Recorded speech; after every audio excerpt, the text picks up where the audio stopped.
സ്ത്രീകളുടെ ക്ഷേമം ഉറപ്പാക്കുന്നതിനായി കേരള സർക്കാർ ആവിഷ്കരിച്ച സ്ത്രീ സുരക്ഷാ പദ്ധതിയുടെ അപേക്ഷകൾ ഇന്നു മുതൽ സ്വീകരിക്കും.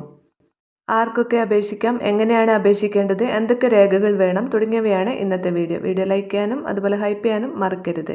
പെൻഷൻ സംബന്ധിച്ച എല്ലാവിധ അറിയിപ്പുകൾക്കും നിങ്ങൾ ഈ ചാനൽ സബ്സ്ക്രൈബ് ചെയ്യുക. വീഡിയോ ഉപകാരപ്രദമായി ഷെയർ ചെയ്യാനും മറക്കരുത്. ഇന്ന് ഡിസംബർ 22 മുതൽ ഇതിനായി അപേക്ഷിക്കാം. kesmart.lsdkerala.gov.in എന്ന വെബ്സൈറ്റ് മുഖേന തദ്ദേശ സ്വയംഭരണ സ്ഥാപനങ്ങളിലെ സെക്രട്ടറിമാർക്കാണ് അപേക്ഷ സമർപ്പിക്കേണ്ടത്. നിലവിൽ സംസ്ഥാനത്തെ മറ്റ് സാമൂഹ്യക്ഷേമ പദ്ധതികളുടെയോ പെൻഷനുകളുടെയോ ഗുണഭോക്താക്കൾ അല്ലാത്ത അർഹരായ സ്ത്രീകൾക്ക് പ്രതിമാസം 1000 രൂപ ധനസഹായം ലഭ്യമാക്കുന്നതാണ് ഈ പദ്ധതി. കേരളത്തിൽ സ്ഥിരതാമസക്കാരായ 35 വയസ്സിനും 60 വയസ്സിനും ഇടയിൽ പ്രായമുള്ള സ്ത്രീകൾക്കും ട്രാൻസ് വുമൺ വിഭാഗത്തിൽപ്പെട്ടവർക്കുമാണ് ഈ പദ്ധതിയുടെ പ്രയോജനം ലഭിക്കുക.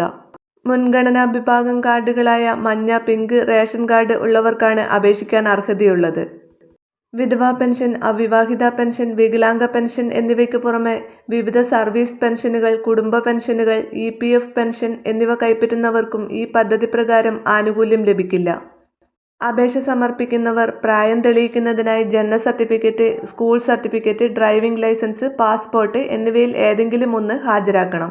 ഇവ ലഭ്യമല്ലാത്തവർക്ക് മെഡിക്കൽ ഓഫീസർ നൽകുന്ന സർട്ടിഫിക്കറ്റ് ഉപയോഗിക്കാവുന്നതാണ്. ബാങ്ക് അക്കൗണ്ട് വിവരങ്ങൾ, IFSC കോഡ്, ആധാർ വിവരങ്ങൾ എന്നിവ അപേക്ഷയോടൊപ്പം സമർപ്പിക്കണം.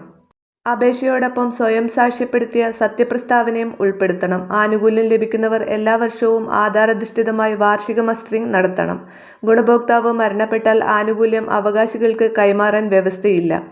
ഗുണഭോക്താവ് 1 മാസമോ അതിലധികമോ ജയിൽ ശിക്ഷ അനുഭവിക്കുകയോ റിമാൻഡ് ചെയ്യപ്പെടുകയോ ചെയ്താൽ ആ കാലയളവിലെ ധനസഹായം ലഭിക്കില്ല. തെറ്റായ വിവരങ്ങൾ നൽകി ആനുകൂല്യം കൈപ്പറ്റുന്നത് ശ്രദ്ധയിൽപ്പെട്ടാൽ 18% പലിശയടക്കം തിരികെ പിടിക്കും. വീഡിയോ ഷെയർ ചെയ്യാൻ മറക്കരുത്.